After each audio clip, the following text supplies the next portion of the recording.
to break the grip of corruption and black money, we have decided that the 500 rupee and 1000 rupee currency notes presently in use will no longer be legal tender from midnight to night. जी हाँ दोस्तों, welcome to Leo lifestyle TV. आपको याद होगा नवंबर 8, 2016 को रात 8 बजे प्रधानमंत्री मोदी टीवी पे आके बोलते हैं कि आज से आपके पास जो 500 और 1000 रुपए का नोट है वो किस तरह से एक कागज़ का टुकड़ा है। वो डिसीजन लिया गया था ब्लैक मनी को रोकने के लिए, कर्ब करने के लिए। लेकिन क्या ब्लैक मनी अभी भी कर्ब हुआ है? और दूसरी बात, ब्लैक मनी होल्डर्स आज भी ब्लैक को व्हाइट मनी कैसे कर रहे हैं? तो इस वीडियो में मैं आपको बताऊंगा कि किस तरह से पूरी मनी लॉन्ड्रिंग होती है, क्या हवाला ऑपरेशंस होते हैं। तो वीडियो को एंड तक जरूर देखिएगा, ये काफी इंफॉर्मेटिव वीडियो होने वाली है।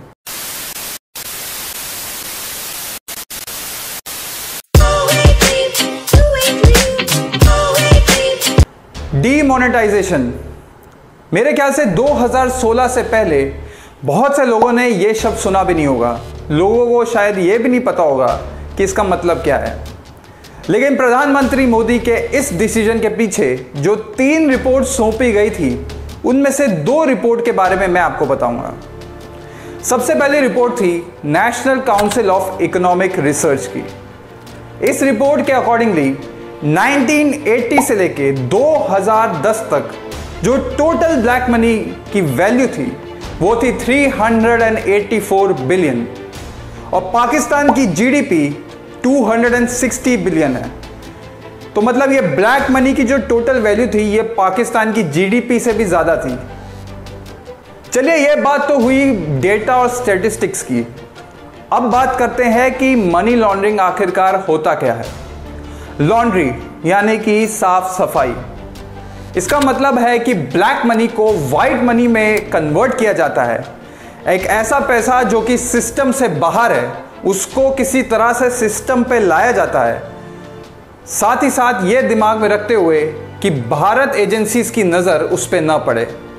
ये ट्रांजैक्शंस कई मल्टीपल कॉम्प्लेक्स ट्रांजैक्शंस के होती है और ये ट्रांजैक्शंस कैसे होती हैं ये मैं आपको इस वीडियो में भी बताऊंगा। सबसे पहले बात करते हैं मनी लॉन्ड्रिंग शब्द की हिस्ट्री की। आखिरकार ये शब्द आया कहां से? मनी लॉन्ड्रिंग का शब्द आया 1980 से यूएसए में, जो कि इटालियन माफियाज के लिए यूज किया गया। इटालियन माफियाज इलीगल तरीके से मनी कमाते थे, जो कि वसूली हो गया कसिनोज के थ्रू, और उस पैसे को वो ऑब्वियसली सिस्टम में नहीं दिखा सकते थे, तो वो रूट करके किसी तरह से व्हाइट मनी में कन्वर्ट करते थे। ये प्रॉब्लम इतनी ज़्यादा बढ़ गई थी कि यूएस एजेंसीज को कई कॉम्प्लेक्स स्ट्रक्चर्स को डीकोड करने में काफ़ी टाइम लग गया और इसको रोकने के लिए उन्होंने स्पेशल टीम्स भी बनाई। तो अब बात करते हैं कि लोग मनी लॉन्ड्रिंग आखिरकार करते क्यों हैं। तो इसके लिए मैं आपको 3 वजहें दूंगा। वजह नंबर 1, सबसे बड़ी वजह यह है कि जो पैसा वो कमाते हैं वो इलिसिट तरीके से भी हो सकता है। तो ऑब्वियसली वो भारत एजेंसीज को या फिर किसी भी कंट्री की एजेंसीज को नहीं दिखाना चाहते। इसके लिए वो यूज करते हैं मनी लॉन्ड्रिंग का तरीका। ये शब्द इंडिया में बहुत फेमस हुआ था 1990 से, क्योंकि इंडिया के कई पॉलिटिशियंस का नाम मनी लॉन्ड्रिंग में आया था। चलिए अब बात करते हैं वजह नंबर 2 की। तो जो पैसा आप कमाते हैं उस पर भारत सरकार टैक्स लेती है। इस टैक्स से बचने के लिए कई लोग इस पैसे को ब्लैक मनी में रखते हैं, चाहे वो घर पे रखना हो, चाहे वो किसी तरह से कहीं और इन्वेस्टमेंट करके रूटिंग करके वापस इंडिया में लाना हो, सिस्टम में लाना हो। तो टैक्सेस से बचाने के लिए भी मनी लॉन्ड्रिंग का इस्तेमाल होता है। और वजह नंबर 3 ये है कि किस तरह से बैंकिंग सिस्टम को इसके बारे में नहीं पता चलता, तो जो ट्रांजैक्शन कॉस्ट बैंकिंग सिस्टम आपसे लेती है कहीं ना कहीं वो भी बचता है। मनी लॉन्ड्रिंग करने के कई तरीके होते हैं, उनमें से एक तरीका है हवाला, दूसरा तरीका है शेल कंपनीज का यूज करना। किस तरह से शेल कंपनीज को यूज करके ब्लैक मनी वापस इंडिया में आता है। मनी लॉन्ड्रिंग के 3 स्टेप्स होते हैं। सबसे पहला स्टेप प्लेसमेंट, यानी कि पैसे को देना। दूसरा स्टेप होता है लेयरिंग, इतने कॉम्प्लेक्स ट्रांजैक्शंस करना जिससे कि एजेंसीज उसको चाहे भी तो पकड़ ना पाए। तीसरा स्टेप जो कि होता है इंटीग्रेशन। इंटीग्रेशन का मतलब होता है पैसे को वापस सिस्टम में लाना, ब्लैक को बेसिकली वाइट में पूरी तरह से कन्वर्ट कर पाना। तो चलिए अब बात करते हैं हवाला ऑपरेशंस की कि हवाला होता कैसे है। एक एग्जांपल लेते हैं। मान लेते हैं कि इंडिया से एक हिमांशु नाम का आदमी है, ये सिर्फ एक काल्पनिक नाम है, इसको सीरियसली मत लीजिएगा। वो जाता है इंडिया से यूके वीज़ा पे। अब वहाँ पे उसका वीज़ा ख़त्म हो जाता है, पर वो उसके बाद भी यूके में रहना चाहता है। अब वो यूके में रहता है और वो अपने रिलेटिव को पैसा देना चाहता है। एग्जाम्पल के तौर पे जस्ट फॉर सेक अभी नाम लेते हैं सलीम, मान लेते हैं हिमांशु सलीम को पैसा देना चाहता है, अपने रिलेटिव को पैसा देना चाहता है। लेकिन अगर वो बैंकिंग चैनल्स का यूज़ करता है तो उसकी पूरी इंफॉर्मेशन जो है वो दोनों गवर्नमेंट्स के पास आएगी। और ऑब्वियसली हिमांशु एक इलीगल माइग्रेंट है यूके में, वो ये नहीं चाहेगा। इसके लिए वो जाता है हवाला ऑपरेटर के पास यूके में। हवाला ऑपरेटर यूके के पास जाके वो बोलता है कि मुझे इतने पैसे भारत में अपने रिलेटिव को देने हैं। हवाला ऑपरेटर उससे कमीशन चार्ज करता है जो कि 1 से 2% होती है। और इन हवाला ऑपरेटर्स का पूरे वर्ल्ड ओवर में अच्छा नेटवर्क होता है। ये तुरंत होता है, उसी वक्त होता है, ज़्यादा टाइम नहीं लगता इस पूरी ट्रांजैक्शन को। अब इसके लिए यूज़ किया जाता है एक स्पेशल कोड।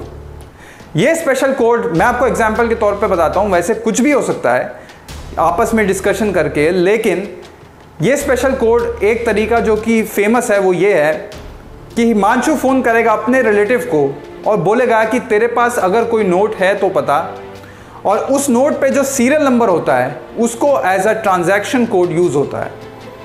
अब जब सलीम हिंदुस्तान के हवाला ऑपरेटर के पास जाएगा उससे पैसा लेने के लिए, उसको ये नोट भी दिखाना पड़ेगा और ये सीरियल नंबर भी बताना पड़ेगा। ये सीरियल नंबर और ये डिटेल्स सिर्फ 4 लोगों के पास होती है। हिमांशु जो कि पैसा भेजना चाहता है यूके से, यूके का हवाला ऑपरेटर जो कि ये ट्रांजैक्शन कोड इंडिया के हवाला ऑपरेटर को देगा, और सलीम जिसको पैसे चाहिए। इन 4 लोगों के पास ही ये सिर्फ कोड होता है। चलिए अब बात करते हैं हमारे सेकंड मेथड की।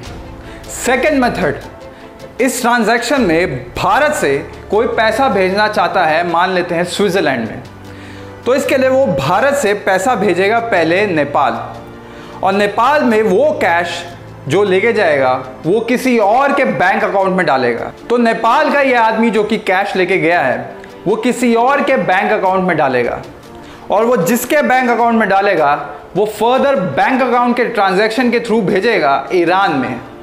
अब ईरान से वो आदमी कैश विड्रॉ करेगा, और कैश जो विड्रॉ करेगा वो किसी और के अकाउंट में डालेगा, और वो उसके अकाउंट के थ्रू किसी और कंट्री में भेजेगा, और ऐसे मल्टीपल ट्रांजैक्शंस करके ये स्विट्ज़रलैंड पे पहुंचेगा। तो आप समझ सकते हैं कि ये ट्रांजैक्शन कितनी कॉम्प्लेक्स होती है। जहाँ पे ही कैश विड्रॉल होता है वहाँ पे ये चेन ब्रेक हो जाती है। इसका मतलब डॉक्यूमेंटेड नहीं होता, तो वो ढूंढना भारत एजेंसीज के लिए भी बहुत मुश्किल हो जाता है। चलिए अब बात करते हैं जो कि बहुत ही फेमस तरीका है ब्लैक मनी को रूट वाइट मनी में करने का इंडिया में, वो है शेल कंपनीज और टैक्स हेवन कंट्रीज का। सबसे पहले इन 2 वर्ड्स के मतलब समझ लेते हैं। शेल कंपनी मतलब यानी कि खोखली कंपनी। अब खोखली कंपनी क्या होता है, यानी कि वो कंपनी कागज में तो होगी लेकिन उसके ऑपरेशंस उस कंट्री में नहीं होंगे। अब दूसरे शब्द की बात करते हैं जो कि है टैक्स हेवन कंट्रीज। ये वो कंट्रीज होती है जिनका टैक्स रेट बहुत ही कम होता है।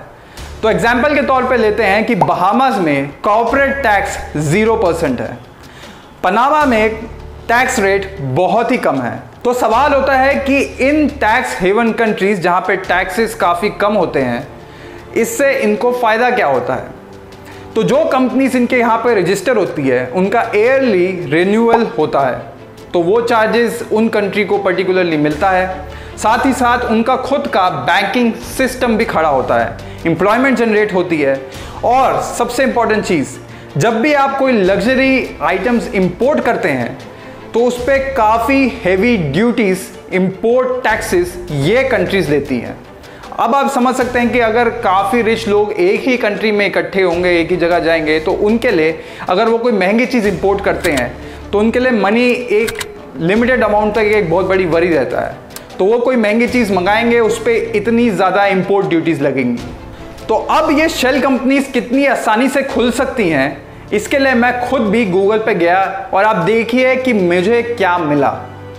जी हाँ दोस्तों, ये देखने के लिए कि कितनी आसानी से एक ऑफशोर कंपनी खुल सकती है, मैं खुद गूगल पे जाता हूँ और टाइप करता हूँ ओपन ऑफशोर कंपनी इन पनामा। अब जैसे ही मैं टाइप करता हूँ तो जो भी टॉप के ऑप्शंस होते हैं उनमें से मैं सेलेक्ट करता हूँ पनामा ऑफशोर कंपनी फॉर्मेशन। कोई भी ऑप्शन सेलेक्ट कर सकते हैं, मैंने इस एग्जांपल के लिए ये ऑप्शन सेलेक्ट किया देखने के लिए कि कितना आसान है। तो बेसिकली आप ये डिटेल्स को भर के आसानी से अपने आप के लिए एक ऑफशोर कंपनी खोल सकते हैं। आप देख सकते हैं कितना इजी है एक ऑफशोर कंपनी खोलना। तो अब आप देख सकते हैं कि कितनी आसानी से इन शेल कंपनीज को ऑनलाइन ही खोला जा सकता है। अब इसको आगे देखते हुए हम समझते हैं कि किस तरह से इन टैक्स हेवन और शेल कंपनीज का यूज किया जाता है ब्लैक मनी को व्हाइट मनी कन्वर्ट करने में भारत में। चलिए अब लेते हैं एक छोटा सा एग्जांपल। मान लेते हैं कि भारत में एक एक्सपोर्टर है जो कि ऑर्गेनिक केमिकल्स एक्सपोर्ट करता है यूएसए में और उसकी टोटल वैल्यू 100 करोड़ है। तो वो 100 करोड़ का इंडियन एक्सपोर्टर यूएसए में एक्सपोर्ट करता है। यूएसए का इंपोर्टर वो मटेरियल लेता है, उस पर अपनी कंपनी का लेबल लगाता है और यूएसए में बेचता है 200 करोड़ का, यानी कि 100 करोड़ का प्रॉफिट। अब इस प्रॉफिट पे टैक्स लगेगा, यूएस गवर्नमेंट टैक्सेस लेगी। अभी तक ये ट्रांजैक्शन सही चल रहा था। उसी वक्त उनको मिलता है एक आदमी जिसका नाम होता है मिस्टर सयाना। मिस्टर सयाना उसको एक आइडिया देता है कि वो क्यों ना एक शेल कंपनी खोल ले एक टैक्स हेवन कंट्री में। इसको समझते हुए कि किस तरह से ये पूरा होगा, ये मिस्टर सयाना उनको समझाता है। इसके बाद इसको देखते हुए वो एक शेल कंपनी खोल लेते हैं पनामा में। अब इसी को समझते हुए आगे देखते हैं, जब हिंदुस्तान का एक्सपोर्टर 100 करोड़ के ऑर्गेनिक केमिकल्स पहले भेजता है पनामा, तो अब पनामा से 200 करोड़ का फिर एक्सपोर्ट होता है यूएसए में उस इंपोर्टर के पास। अब ये शीट पे ऐसे दिखेगा कि 200 करोड़ का उसने इंपोर्ट किया और उसने यूएसए में 200 करोड़ का एक्सपोर्ट किया, यानी कि प्रॉफिट हुआ 0 और 0 पे लगेगा 0 टैक्स। तो इस तरह से शेल कंपनीज को एक तरीका है जिससे कि यूज किया जाता है टैक्सेस से बचने के लिए। अब जो दूसरा तरीका है वो ये है कि हिंदुस्तान में जिस तरह से मैंने आपको बताया कि मल्टीपल कैश ट्रांजैक्शंस को यूज करके किसी तरह से पैसा जो है वो tax haven country for example Panama में भेजा जाता है और वहाँ पे शेल कंपनीज खोली होती हैं। अब इस ट्रांजैक्शन में लेयरिंग यानी कि मल्टीपल कॉम्प्लेक्स ट्रांजैक्शंस करने के लिए ये पैसा एक शेल कंपनी से दूसरी शेल कंपनी को जाता है, फिर दूसरी से तीसरी, फिर तीसरी से चौथी। इस तरह से इतना कॉम्प्लेक्स ट्रांजैक्शंस ये हो जाते हैं। जब ये पैसा एक शेल कंपनी से दूसरी शेल कंपनी, फिर दूसरी से तीसरी, इस तरह से जाता है तो ये ट्रांजैक्शंस बहुत ही कॉम्प्लेक्स हो जाती हैं और भारत के लिए ये ढूंढ पाना कि ये कहाँ से किधर रूट हो रहा है ये बहुत मुश्किल हो जाता है। अब इसी को आगे बढ़ाते हुए जब पैसा इन टैक्स हेवन कंट्रीज में आ जाता है, इसके बाद ये रूटिंग होती है इंडिया में वापस। अब ये कैसे होती है? यह होती है पार्टिसिपेटरी नोट्स। तो भारत में फॉरेन इन्वेस्टर्स, फॉरेन इंस्टीट्यूट्स इस तरह से ये पार्टिसिपेटरी नोट्स इशू करते हैं। पार्टिसिपेटरी नोट्स का मतलब है कि आप डायरेक्टली शेयर मार्केट में इन्वेस्ट नहीं करते, आप इन फॉरेन इंस्टीट्यूशंस के थ्रू इन्वेस्ट करते हैं, यानी कि इन शेयर्स के ओनर ये फॉरेन इंस्टीट्यूट्स रहेंगे, लेकिन वो आपको पार्टिसिपेटरी नोट इशू करते हैं। इसी का फ़ायदा उठाते हैं क्योंकि सेबी जो कि पूरी शेयर मार्केट को कंट्रोल करती है, उसकी रेगुलेशन देख रेख करती है, उनके पास भी इतना डेटा नहीं हो पाता कि वो इसको रेगुलेट, इसको देख पाए कि किन किन लोगों को पार्टिसिपेटरी नोट इशू हुआ है। अब जब शेयर मार्केट पे ये ब्लैक मनी ऑलरेडी इन्वेस्ट हो जाता है तो इसको 3 से 4 या 5 धीरे धीरे कई सालों के बाद शेयर मार्केट से वापस लिया जाता है। तो इस तरह से कन्वर्ट होता है black money into white money. लेकिन ऐसा नहीं है कि भारत सरकार को इसके बारे में कुछ नहीं पता। भारत सरकार को इसके बारे में पता भी है और इसके बाद भी वो कोई कानून नहीं बना सकती। आज भी शेल कंपनीज के खिलाफ भारत में कोई कानून नहीं है। यहां तक कि शेल कंपनीज की एग्जैक्ट लीगल डेफिनेशन भी नहीं है। शेल कंपनीज की डेफिनेशंस को जानने के लिए खुद मिनिस्ट्री ऑफ कॉमर्स ने एक मीटिंग बिठाई थी ताकि वो शेल कंपनीज की एक एग्जैक्ट डेफिनेशन बना सके। एंड में जो लॉस होता है वो ईमानदार टैक्स पेयर का होता है। कोई इंसान दिन रात मेहनत करके पैसा कमाता है और उसके बाद उसमें वो भारत सरकार को टैक्सेस देता है ईमानदारी से, लेकिन उसके बाद भी कई इस तरह के ब्लैक मनी होल्डर्स मौका ढूंढते हैं अपने ब्लैक मनी को रूट करने का और भारत के सरकार के टैक्सेस से बच पाते हैं। नुकसान होता है तो सिर्फ ईमानदार टैक्स पेयर को, जिसका बहुत दुख है। यह इस बात से पता लगाया जा सकता है कि भारत के टॉप 5 बैंक्स में से सिर्फ एक गवर्नमेंट बैंक है। आप जानते हैं कि मैंने ऑलरेडी और वीडियोस बना रखी है स्कैम्स के ऊपर, जो कि विजय माल्या और नीरव मोदी स्कैम के ऊपर है। मैं उसका लिंक भी डिस्क्रिप्शन में दे दूंगा, वो भी देख सकते हैं। जिस तरह से पीएनबी बैंक का फ्रॉड हुआ, नुकसान गवर्नमेंट बैंक को हुआ। अब इतना भारी नुकसान होगा तो गवर्नमेंट बैंक्स कैसे सक्सेसफुल होंगी? नुकसान तो आखिरकार टैक्स पेयर को ही होता है। मैं उम्मीद करता हूं कि भारत सरकार सख्त से सख्त कानून लेके आए इसके खिलाफ। तो मैं उम्मीद करता हूं कि आपको इस वीडियो में एक आइडिया लगेगा कि किस तरह से मनी लॉन्ड्रिंग होता है। So if you like the video, hit the like button and do subscribe to my channel.